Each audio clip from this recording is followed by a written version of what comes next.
علیہ وسلم نے فرمایا قرآن سے پیار کرو، یہ تمہارے ساتھ اتنا پیار کرے گا، اتنا پیار کرے گا کہ سورہ ملک اللہ کی بارگاہ میں سفارش کرے گی کہ یا اللہ یہ مجھے پڑھا کرتا تھا، اسے جنت میں بھیج۔ تو رب کریم فرمائے گا اس کے گناہ زیادہ ہیں، تو سورہ ملک ناز کرے گی، عرض کرے گی یا اللہ یا اسے جنت میں بھیج دے یا مجھے قرآن پاک سے علیحدہ کر دے، یا اسے جنت میں بھیج دے یا مجھے علیحدہ کر دے۔ تو آپ مجھے بتلائیے قرآن سے پیار کرنے کا کیا اجر کریں گے انشاءاللہ۔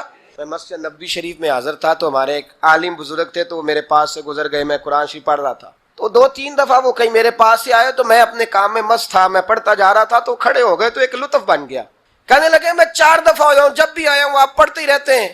میں نے قرآن مجید بند کر دیا، سامنے سرکار کا گنبد تھا، پیچھے ہم، میں کہا 2-3 بار آکھو، کہنے لگے کیا مطلب، میں نے کہا ایک بار پھر آکھو، کہنے میں جدوں آیا تسی قرآن شریف، میں کہا ایڈا چنگا نہیں جی، پر اتنے گواہی ذرا نوٹ ہو رہی ہے اور میرا دل کر رہا ہے۔ ایک دفعہ پھر کہنے لگے وہاں جتنی دفعہ بھی آیا ہوں آپ قرآن پاک ہی پڑھ رہے تھے، میں کہا بڑا ہی مینوں مزہ آ رہا ہے، ایک بار پھر آ کے جی، اور 2-4 دفعہ کہا، تو میں نے کہا اب قائم رہنا اس پہ، یہ 4-5 لوگوں نے سن لیا ہے اور سامنے میرے مصطفیٰ کا روزہ ہے۔ یہ بڑی سعادت ہے نا کہ کوئی یہ کہہ دے، یہ گواہی دے دے کہ قیامت میں اللہ میں نے دیکھا ہے اسے یہ قرآن پاک پڑھتا تھا۔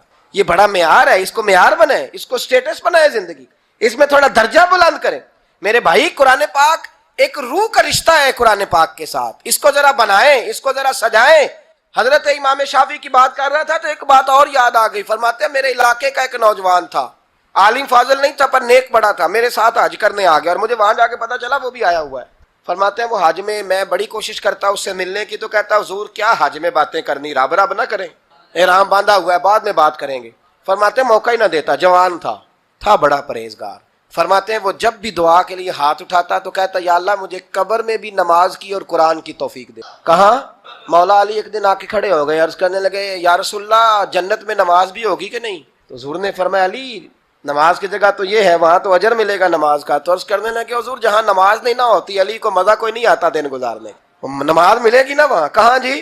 اللہ ہی خیر کرے، میں نے بیان ہی بڑا مشکل شروع کر دیا آج۔ جنت میں نماز کی تلاش۔ تو امام شافعی فرماتے ہیں کہ وہ نا دعا مانگ رہا تھا یا اللہ قبر میں بھی توفیق دینا، اور میرے قابو نہیں آتا تھا، میں بڑی کوشش کرتا ذرا بیٹھے کو بات چیت کروں پر وہ نکل جاتا اور اپنی عبادت میں لگ جاتا۔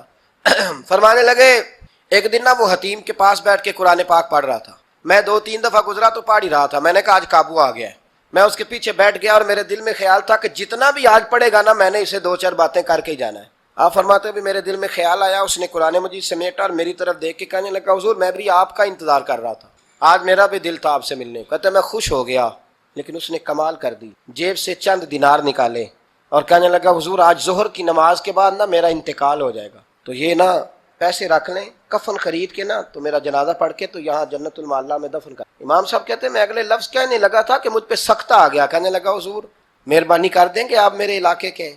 تو میں چپ کر گیا۔ ظہر کی نماز میں نے دوبارہ اس جگہ پڑھی تو میرے ساتھ صف میں موجود تھا، فرض بھی اکٹھے پڑھے، سنتیں بھی اکٹھی پڑھی، نفل پڑھ کے جب میں نے توجہ کی تو وہ زمین پہ لیٹا ہوا تھا، میں قریب جا رہا تھا تو اس کے کلمے کی آواز میرے کانوں میں آ رہی تھی، اور جب تک میں اس کے پاس پہنچا اس کی روح پرواز کر گئی۔ عرش فرشتے بانگاں ملیاں، مکے پہ گئی شور، بلے شاہ ایسا نہیں ہوں مرنا، اتنے مر گیا ہی کوئی ہور۔ آپ فرماتے میں نے غسل دیا، کفن دیا، دفن کر دیا۔ کئی سالوں کے بعد میں دوبارہ آیا، اسی جنت المعلا میں مجھے ایک اور جنازہ پڑھنے کا موقع ملا۔ میرے دل میں ہمیشہ خیال آتا تھا کہ وہ تو کہتا تھا یا اللہ قبر میں بھی قرآن کی توفیق دینا، تو یا اللہ مجھے دکھا وہاں پڑھتا ہے کہ نہیں پڑھتا۔ تو امام صاحب فرماتے ہیں وہ میرے دل میں بات تھی، اللہ نے موقع دیا، میں دوبارہ جنازے میں گیا تو جو قبر کھودی گئی وہ اس کی قبر کے بالکل ساتھ تھی۔ اچانک میری نظر پڑی تو قبر کی دیوار گر گئی، لوگ پریشان ہو گئے، کہنے لگے آپ عالم ہیں، اب آپ بتائیں کیا کرنا ہے؟ تو کہتا ہے میں نے جھانک کے ذرا آگے دیکھا تو اندر بیٹھ کے قرآن پاک پڑھ رہا تھا، تو میری طرف دیکھ کے کہنے لگا السلام علیکم امام صاحب، یہ دیوار شیوار کوئی نہیں گری، یہ اللہ نے آپ کی دعا قبول کر لی ہے، آپ کو پتہ چل گیا نا رب نے مجھے قبر میں بھی قرآن پڑھنے کی توفیق عطا فرمائی۔ سمجھ آ گئی نا آپ کو؟ فرمانے لگے اب دیوار بند کر دو اور مہربانی کرنا دوسروں کو نہ بلانا۔ میں ٹھیک ہو گیا، آپ کی دعا قبول ہو گئی۔ بھائی قرآن پاک سے دلچسپی، شوق پیدا کریں، ذوق۔ یار کچھ نہ ہو سکے تو اسے دن میں ایک دفعہ چوم کے سینے سے تو لگایا کرو، اس میں ہی بڑا ذائقہ ہے، اس میں ہی بڑا لطف ہے، کبھی اس سے پیار تو کر کے دیکھو۔ یہ اللہ کی کتاب ہے اور اس کا ایک ایک حرف وہ ہے جس کی تشریح مدینے کے چاند نے بیان فرمائی ہے۔ ایک تیسری بات، میرے نبی کریم علیہ السلام نے فرمایا، یہ بخاری مسلم کی حدیث ہے، فرمایا تم میں سے بہترین شخص وہ ہے جسے عہدہ دیا تو جائے پر وہ عہدے پر بیٹھنا پسند نہ کرے۔ اللہ خیر کرے، یہ بخاری مسلم کی ہے۔ عہدہ دیا تو جائے پر وہ عہدے پر بیٹھنا پسند، وہ تم میں سے بہترین آدمی، تم میں سے وہ۔ لیکن اگر روز خواب آئیں کہ سویرے میں اٹھوں تو صدر میں ہی ہوں، تو پھر تو بندہ بہترین نہیں۔ یہ جو کرسی ہے نا، کرسی یہ چاؤ ہے، اس چاؤ سے نکلیں، یہ تو ذمہ داری ہے۔ میرے نبی کریم علیہ السلام نے فرمایا، جس کو کہا گیا نا، دو لوگوں نے کہا کہ ہمارے درمیان فیصلہ کر دو، سمجھ لو بغیر چھری کے ذبح کر دیا گیا ہے۔ بڑا شوق ہے لوگوں کو پنچایتی بننے کا، چودھری بننے کا، جج بننے کا۔ نکلیں، یہ خواہشات ختم کریں، یہ اس سے ذرا باہر آئیں۔ فیصلہ کرانا اور مجھے عہدہ مل جائے اور میں نکل جاؤں، سازشیں کرنا، جدوجہد کرنا، سیاست کرنا، مکاری کرنا۔ فرمایا بہترین بندہ وہ ہے کہ لوگ عہدہ دیں، مبتلا کیا جائے پر وہ نفرت کرے، وہ پرہیز کرے۔ حضرت عمر فاروق نے نا حضرت ابو ہریرہ رضی اللہ تعالیٰ عنہ کو بلایا، تو جناب فاروق اعظم رضی اللہ تعالیٰ عنہ بلا کے فرمانے لگے، ابو ہریرہ میرا دل کرتا ہے میں تمہیں فلاں صوبے کا گورنر بنا دوں۔ تو حضرت ابو ہریرہ فرمانے لگے، کوئی اور بندہ نہیں ملا تھا ذبح کرنے کے لیے؟ مجھے ذبح کرنا تھا، اور کوئی نہیں ملا، میں پورے صوبے کے لوگوں کی ذمہ داری اٹھا لوں، قیامت میں حساب دیتا پھروں، اور نہیں کو ملا آپ کو؟ یہ وہ ابو ہریرہ ہے جنہوں نے ڈائریکٹ میرے رسول پاک سے دین لیا ہے، دین کو جانتے تھے۔ تو معیار دیکھیں کیا ہے بات کا۔ کہنے لگے عمر اور نہیں کو ملا ذبح کرنے کو؟ تو حضرت عمر فاروق فرمانے لگے، ابو ہریرہ یوں نہ کر یار، حضرت سلیمان بھی تو اللہ کے نبی تھے، انہوں نے بھی تو حکومت قبول کی۔ تو حضرت ابو ہریرہ فرمانے لگے، وہ نبی تھے، معصوم تھے، میں اس مقام پہ نہیں ہوں، اس کی ذمہ داری لگائیں جو یہ کام کر سکتا ہے۔ ہاں بعض اوقات بعض بزرگوں نے اسے قبول کیا ہے، جب انہوں نے سمجھا کہ لوگ ظالم ہیں، ظالم بیٹھ جائیں گے تو حالات خراب ہوں گے، تو وہ آئے، لیکن وہ اس کو پسند نہیں کرتے تھے۔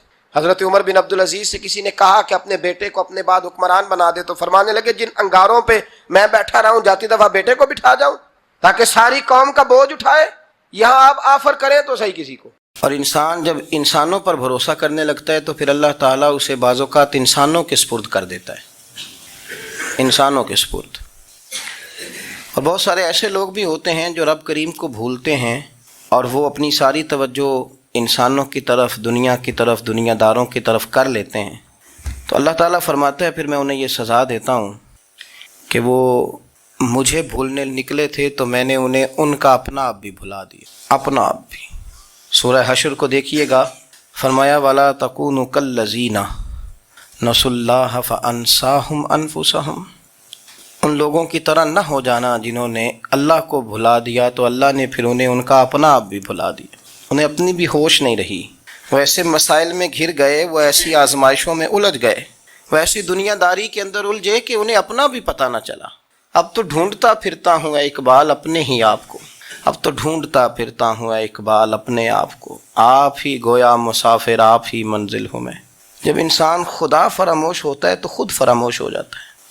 ہمارا بڑے زمانے سے تکیہ ہے، کبھی امریکہ پر، کبھی یورپ پر، کبھی برطانیہ پر، کبھی مالداروں پر، کبھی اسلحے والوں پر۔ اس کا نقصان یہ ہوا کہ اپنا کوئی وجود نہیں رہا، اپنا کوئی نظریہ نہیں رہا، اپنی کو سوچ نہیں رہی۔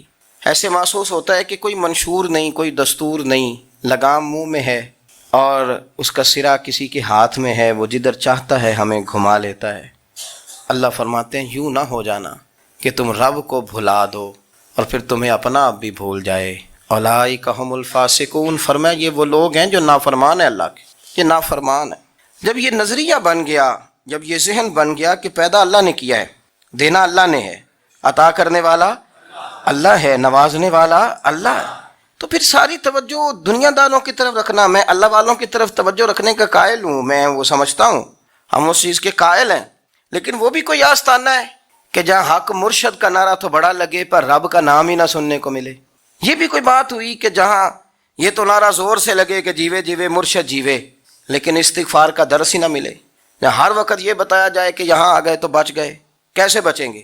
میرے رسول پاک علیہ السلام کا دروازہ سب سے بڑا دروازہ ہے، حضور کا دروازہ سب سے بڑا دروازہ ہے، لیکن میرے دوستو یاد رکھنا، نبی پاک علیہ السلام نے بھی لوگوں کو جب رستہ دکھایا ہے تو رب کریم کا رستہ دکھایا ہے، اللہ کا رستہ دکھایا، اللہ کریم کا رستہ دکھایا، لوگوں کو رب کی طرف توجہ کرائی۔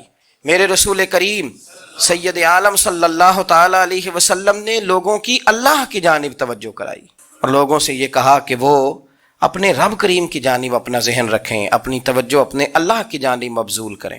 میری بات کو اچھے طریقے سے سمجھیے گا علم اللہ تبارک و تعالیٰ عطا کرتا ہے، تو اسے اللہ کی عطا ہی سمجھنا چاہیے۔ کچھ لوگوں کے پاس علم ہوتا ہے پر علم نافع نہیں ہوتا، وہ ٹامک ٹونجا مارتے رہتے ہیں ساری زندگی۔ علم کو اللہ کی عطا سمجھیں، اپنی عقل پر اپنے شعور پر زیادہ بھروسہ نہ سمجھیں، نظر اللہ پہ رکھیں۔ حضرت مولا علی شیر خدا کرم اللہ تعالیٰ وجہہ الکریم سے کسی نے پوچھا تھا بڑا عالم کون ہوتا ہے؟ ہمارے ہاں تو اب وہ والے عالم پائے جاتے ہیں نا، اللہ ماشاء اللہ، جو ممبر پہ بیٹھتے ہیں تو دعوے ہی دعوے، ممبر پہ بیٹھتے ہیں تو دعوے ہی دعوے، اس طرح کے عالم ہمارے ہاں پائے جاتے ہیں۔ وہ ہر بات میں دعویٰ کرتے ہیں، میں یہ کر دوں گا، میں وہ کر دوں گا۔ یہ مزاج علماء کا نہیں۔ حضرت علی المرتضیٰ سے کسی نے پوچھا بڑا عالم کون ہوتا ہے؟ فرمایا بڑا عالم وہ ہوتا ہے کہ جسے مسئلے کا پتہ نہ ہو تو وہ کہہ دے مجھے نہیں پتہ، میں پتہ کر کے بتاؤں گا، غلط بات بیان نہ کرے۔ امام مالک سے کسی نے کوئی مسئلہ پوچھا تو آپ فرمانے لگے مجھے اس سوال کا جواب نہیں آتا، ہمارے بزرگ سمجھاتے کیا ہیں؟ وہ کہنے لگا آپ اتنے بڑے امام ہیں تو اس سوال کا جواب نہیں آتا۔ آپ فرمانے لگے اگر مجھے ہر سوال کا جواب آتا پھر تو میں خدا ہوتا، مجھے ہر سوال کا جواب نہیں آتا، مجھے تو اتنا آتا ہے جتنا میرے رب نے مجھے عطا کر دیا ہے۔ اپنی نظر اللہ پہ رکھیں، نکل آئیں اس معمے سے باہر کہ میں کوئی بلا ہوں، مجھے بڑا پتہ ہے، میرے پاس 6 ڈگریاں ہیں، مجھے 10 جگہ پہ تدریس کا شغف حاصل ہے، اس سے نکلیں باہر۔ قرآن مجید دیکھیے گا، اللہ تعالیٰ نے ارادہ قدرت فرمایا کہ میں حضرت آدم کو بناؤں گا، پھر بنانے کے بعد فرمایا فرشتوں سجدہ کرو آدم کو، سب نے سجدہ کیا الا ابلیس ابا واستکبر وکان من الکافرین، سب نے سجدہ کیا سوائے ابلیس کے، اس نے انکار بھی کیا، تکبر بھی کیا اور کافروں میں سے ہو گیا۔ تو یہ جب اللہ تعالیٰ نے سجدہ کرایا تو کیسے کرایا؟ اللہ تبارک و تعالیٰ نے نا حضرت آدم کو علم سکھایا خود، وعلم آدم الاسماء کلہا، خود اللہ فرماتے ہیں کہ میں نے جناب آدم علیہ السلام کو تمام اشیاء کے نام سکھائے، سب اشیاء کے نام سکھائے۔ تو وہ چیزیں پھر میں نے نا، اللہ فرماتے ہیں میں نے فرشتوں پہ پیش کی، میں نے کہا کہ بتاؤ ان کے نام کیا ہے، تو فرشتوں نے جو جواب دیا ہے وہ سمجھنے والا ہے۔ اللہ نے چونکہ خود علم سکھایا تھا حضرت آدم کو، جناب آدم سکھایا تھا، لیکن فرشتوں کو نہیں سکھایا تھا۔ تو اللہ کریم نے فرمایا فرشتوں اب یہ بتاؤ ان چیزوں کے نام کیا ہیں؟ تو فرشتے کیا کہتے ہیں؟ فرشتے عرض کرتے ہیں قالوا سبحانک لا علم لنا۔ آپ کبھی یقین کریں اس چیز کی لذت لیں تو مزہ آ جائے۔ کہا قالوا سبحانک، کہنے لگے تو پاک ہے، قالوا سبحانک، کہنے لگے تو بھائی آدم علیہ السلام کو نام سکھا لیے، پھر فرشتوں کے سامنے وہ چیزیں پیش کر کے کہا ان چیزوں کے نام بتاؤ، تو فرشتے کیا کہتے ہیں؟ کہتے ہیں قالوا سبحانک، تو پاک ہے، لا علم لنا، ہمارے پاس کوئی علم نہیں، الا ما علمتنا، ہمیں تو اتنا پتہ ہے جتنا تو نے ہمیں سکھا دیا ہے، ہمیں تو اتنا پتہ ہے جتنا تو نے ہمیں، لا علم لنا، ہمارے پاس کوئی علم نہیں ہے، اتنا ہی پتہ ہے جتنا تو نے ہمیں سکھا دیا ہے، اس سے زیادہ ہمارے پاس علم۔ اور یہ کیوں تو نے ہمیں جتنا سکھایا اتنا پتہ ہے؟ فرشتے یہ نہیں کہتے یا اللہ تو زیادہ سکھا، آدم کو دیا تو ہمیں بھی دے، یہ نہیں فرمایا، فرمایا انک انت العلیم الحکیم، اے اللہ تو علم والا بھی ہے اور حکمت والا بھی ہے، تجھے پتہ ہے کس کو کتنا دینا ہے، جتنا تو نے مناسب سمجھا جناب آدم کو دیا، اور جتنا تو نے بہتر سمجھا وہ تو نے ہمیں عطا فرمایا۔ تو اگر آپ کے پاس علم ہے، کہیں نالج ہے، تو اس کو اللہ کی عطا سمجھیں۔ ہمارے ہاں بہت سارے لوگ بن کے بیٹھ جاتے ہیں، میں اکثر کہتا ہوں کہ پھر وہ دعوے کرتے ہیں میرے علاقے والے جاہل ہیں، میرے شہر والے جاہل ہیں، میرے خاندان والے پڑھے نہیں۔ یہ آپ کا دعویٰ ہے، یہ آپ کو خراب کر دے گا۔ ہم نے بہت سارے ایسے لوگ دیکھے جو بہت بڑے عالم تھے، لیکن اللہ جب لینے پہ آیا تو عقل ہی لے گیا، شعور ہی چلا گیا، حافظے ختم ہو گئے۔ آپ دیکھتے ہیں بڑھاپے میں کچھ لوگ ایسے ہوتے ہیں کہ جن کو یہ بھی یاد نہیں رہتا کہ میرا نام کیا ہے، میں کہاں ہوں، مجھے کدھر جانا ہے۔ تو اس وقت سے اللہ کی پناہ مانگیں اور اپنی نظر اپنے رب کریم کی جانب رکھیں، اللہ کی جانب اپنی نظر کو مبذول رکھیں۔ دوسری بات، علم کے بعد ایک چیز آتی ہے جس کا نام ہے ہدایت، جس کا نام ہے تقویٰ، جس کا نام ہے پرہیزگاری، جس کا نام ہے عمل، عبادت، ریاضت۔ یہ بھی اسی وقت ہی نصیب ہوتی ہے جب میرا رب کریم نصیب فرما دیتا ہے۔ ہم نے نا نیکی کا اپنا اپنا سٹیٹس بنا لیا ہے، اپنا اپنا معیار بنا لیا ہے۔ کچھ لوگ کہتے ہیں کہ جناب مسجد میں سیمٹ کا توڑا دینے سے بہتر ہے کسی غریب کو آٹے کا تھیلا دے دو۔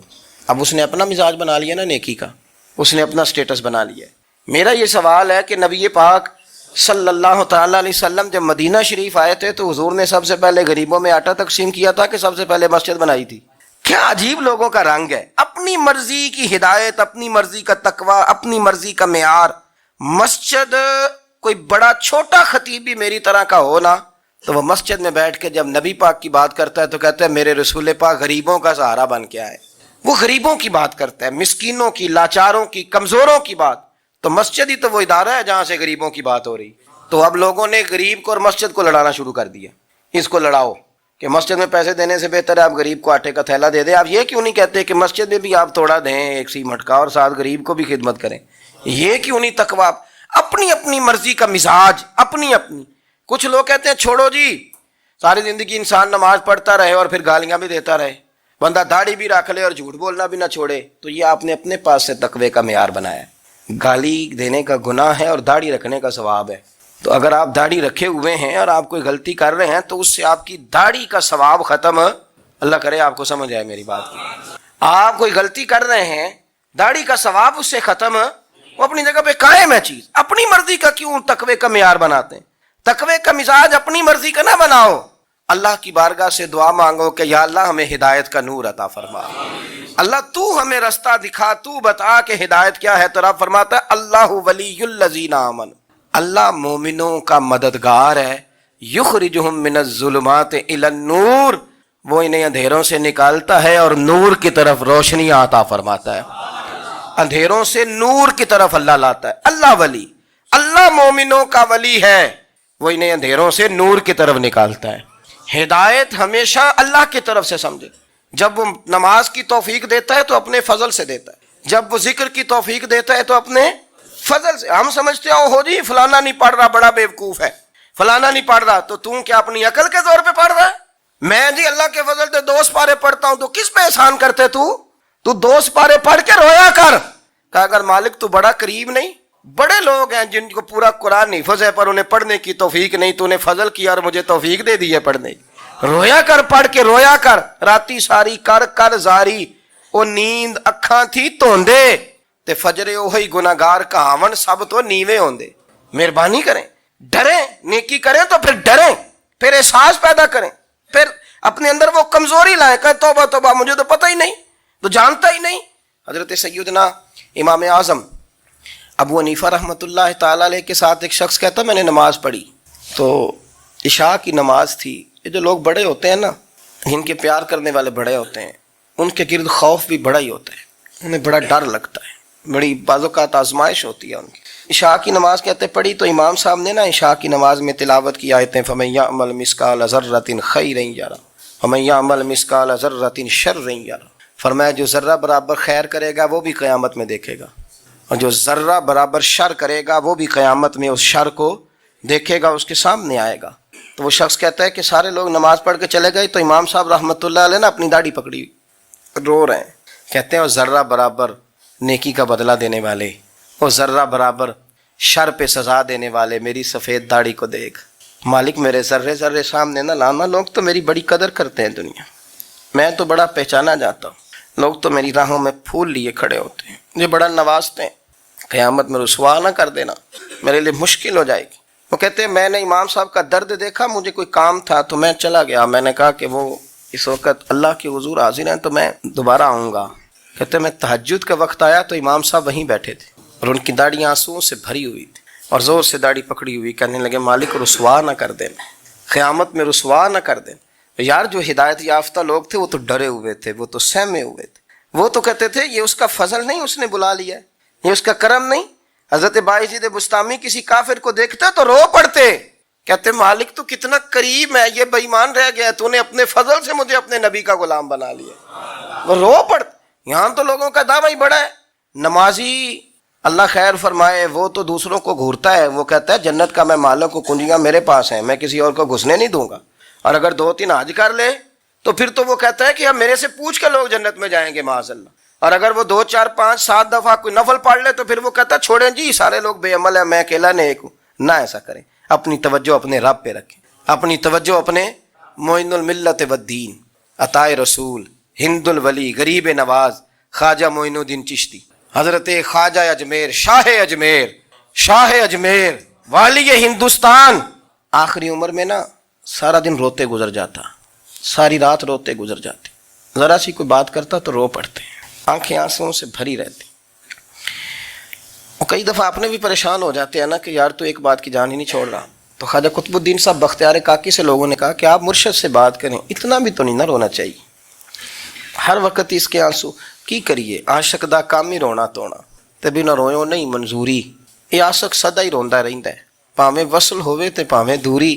ہر وقت رونے کا کیا مطلب ہے؟ تو خواجہ قطب صاحب کہتے ہیں میں قریب گیا تو میں نے پیر دبائے, میں نے کہا سونیا لوگ تو کچھ بھی نہیں کرتے, تو نے تو کمال کر دیا. 90 لاکھ آدمی مسلمان کر دیا, دنیا کچھ نہیں کرتی. تو نے 50 سال ساری رات مسلح پہ بیٹھ کے رب راضی کیا. تو شہزادہ تھا, حضور کی اولاد تھا, لیکن معین الدین تیرا ایک پلاٹ بھی نہیں. تو نے طالب علم پالے, انہیں غریبوں کو دیا, تو نے نوازا, کوئی شے نہیں تیرے پاس, ہر چیز تو نے. ساری رات روتے ہو, سارا دن روتے ہو. تو خواجہ قطب الدین صاحب کہتے ہیں میں نے جب عرض کیا تو خواجہ صاحب مجھے گلے لگا لی, چیخ مار کے روئے. کہنے لگے قطب الدین پتر داڑھی سفید ہو گئی, جانے کا وقت آ گیا. جو تو نے نیکیاں گنوائی ہیں وہ ہیں صحیح میرے پاس, پر یار کی بارگاہ میں پیش کرنے کے قابل ایک بھی نہیں, ایک بھی نہیں. تو بارگاہ تو دیکھ کتنی بڑی ہے, رسول کریم کی بارگاہ میں پیش کرنے کے قابل ان میں سے ایک بھی نہیں. تو آستانہ دیکھ کتنا بڑا ہے, کیا پیش کروں گا, کیا عرض کروں گا حضور کی بارگاہ میں, کس طرح. وہ یار جو بڑے تھے وہ تو ڈرے ہوئے تھے, سہمے ہوئے تھے, وہ تو بڑی آزمائش میں تھے. لیکن میرا اور آپ کا رٹا 2 نمازیں پڑھ کے 6 نمازوں کا دعویٰ کرنا اور لمبی چوڑی کہانیاں بنانا اور اپنے منہ سے اپنی تعریفیں کرنا, اس سے تھوڑا باہر آئیں. رزق بھی میرا اللہ ہی دیتا ہے, علم بھی اللہ دیتا ہے, رزق بھی. بڑے بڑے فقیروں کو مالدار ہوتے دیکھا, بڑے بڑے مالداروں کو فقیر ہوتے دیکھا. بڑے بڑے, میرا ایک بڑا سخی قسم کا سجن ہے, بڑا پیارا ہے, میں اسے سخی مانتا ہوں. میں نے اپنی پریشانیوں کے دنوں میں بھی اس شخص کو سخی دیکھا. ایک دن رات کو مجھے ٹیلی فون کر کے کہنے لگا کدھر ہو؟ میں نے کہا میں گھر ہوں. نہیں اکثر سفر میں ہوتے ہو نا؟ اور میں نے کہا نہیں طبیعت کیسی ہے؟ ٹھیک ہے, بس حال چال پوچھنا تھا. میں نے سمجھائی, میں نے کہا یار یہ کوئی مسئلہ ہے, ورنہ رات کے 2 بجے کوئی حال پوچھنے کو فون تو نہیں نہ کرتا, کوئی مطلب ایسا تو مسئلہ نہیں نا. تو میں نے بیک کال کی, میں نے کہا یار میری بات سن, مسئلہ کیا؟ کہ نہیں کچھ نہیں دل کر رہا تھا. میں نے کہا میری گل سن, رہے ہیں اسی 4-5 سال کٹھے, میں تین جاننا, اصل بات کر. کہنے لگا مکان بھی بڑا ہے, سارا کچھ ٹھیک ہے, پر وہ بڑا ہی بے نیاز ہے. کچھ حالات اس قسم کے آ گئے ہیں کہ لوگوں کو بتاؤں بھی تو لوگ ماننے کو تیار نہیں. زیادہ نہیں, مجھے نا تھوڑے سے پیسوں کی ضرورت ہے, کوئی 15-20 ہزار اگر مل جائیں میری ضرورت. آپ یقین کریں میں روتا رہا ساری رات. میں نے کہا مہربانہ تیرا کس طرح کریں گے, اس سے لے کے زمانہ استعمال کرتا تھا. پر بے پرواہی ویخ نہ سجڑ دی, جتھے کسے دی پیش نہ جاوے, انہیں تاجاں والے در در رولے تے منگتیاں تخت بٹھاوے. سجنا کسے نو کارا مل دئی, کوئی کعبے خالی آوے. واللہ خیر الرازقین, وقت تو دائیں بائیں نہ جا, رزق تو